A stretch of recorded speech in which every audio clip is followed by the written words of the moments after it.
There are 6 things about getting a mortgage in the UK that no one explains properly. Not your bank, not your estate agents, and not even most of the advice you're seeing online nowadays. And the reason I know this is because I speak to first-time buyers every single week who thought they were ready. They'd saved their deposit, they'd been looking at properties, and they've even used online mortgage calculators. And then they discovered something they didn't know. Sometimes it costs them months of their time, and sometimes it costs them thousands of pounds. And sometimes it completely changes what they thought they could afford. So in this video, I'm going to introduce you to 2 different buyers, Tom and Emma, because by the end of the video, they're both going to go on the exact same journey, but one of them is going to have a much more simpler experience. And the difference isn't income. It isn't even luck.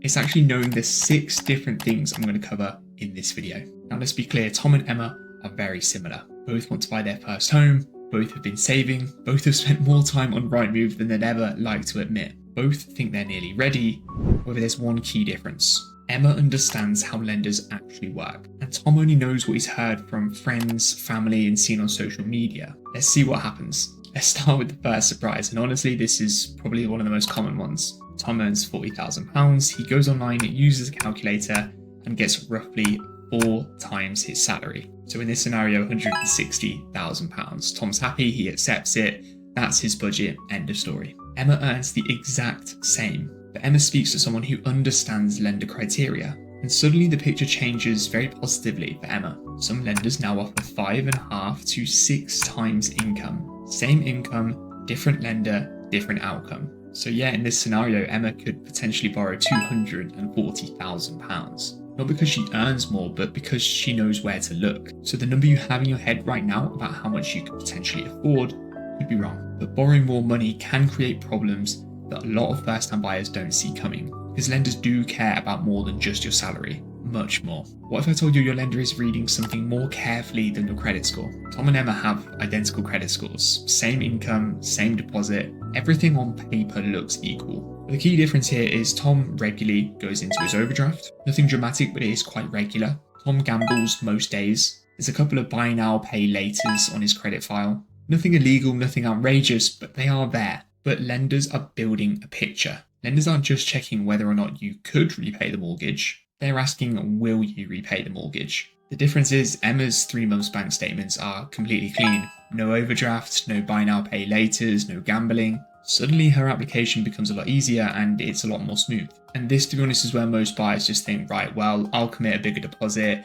They're not going to have to worry about it as much. It'll be fine. But that actually creates another misunderstanding. What's the minimum deposit you need to buy a house? The most common answer I'd normally get back is 10%. And the key thing here is Tom believes that he needs 10% to buy his first home. So he keeps saving and saving and saving. Meanwhile, Emma discovers that there are actually hundreds of 5% deposit deals available across the UK. So in this scenario, a 5% deposit deal could already be available. It's not for everyone, it's not always even the best option, but the door is open to get a deal at 5%, potentially for you. Emma uses this to start running some actual numbers, not just assumptions, but here's where buyers can actually get caught out, because the deposit isn't actually going to be your only cost. Here's where most buyers realise they're not just saving for one cost. Tom, in his scenario, hits his deposit. He celebrates and he thinks that he's ready to go through the process. Solicitors, surveys, insurance, mortgage advice fees, mortgage fees, moving costs, repairs, potential stamp duty, the list goes on.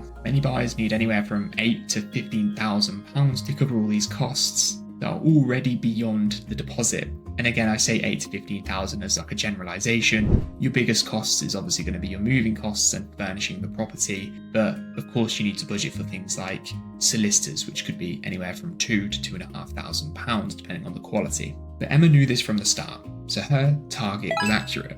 Tom's wasn't. This is actually one of the most common conversations I have with first-time buyers, working out the real numbers, not just the headline numbers to get the bare minimum. Link in the description to have a phone call with me. But even if you've saved up enough deposit, there's still something else that could stop you. What if the thing holding you back wasn't your credit score? Tom has checked his Experian credit file, everything looks good. He moves on and he thinks he's ready. Emma goes on to check my file, which looks at all 3 credit referencing agencies in the UK, and she finds an error on there. It's an adverse bit of credit for debt that didn't exist. It's been incorrectly matched to her file. And because she's discovered it now, she can actually go do something about it and get it cleared from her file because it's not hers. Around 1 in 3 people who check their files find an issue.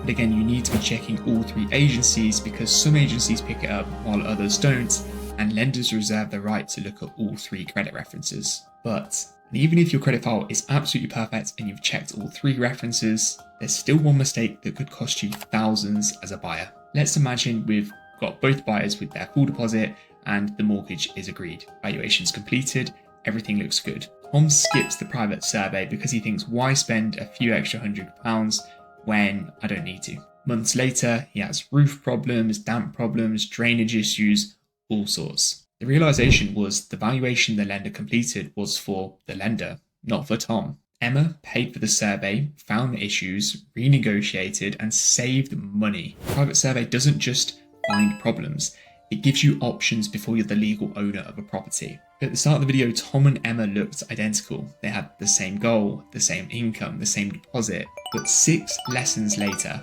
they're now in very different positions. And that's actually what mortgage readiness actually is. Not just having your deposit, not just having your agreement in principle, but actually understanding things that most people don't discover until they're halfway through the process or even completely done with the process. If you're not sure which one of these applies to you, that's exactly why I offer a phone call in the link of this video.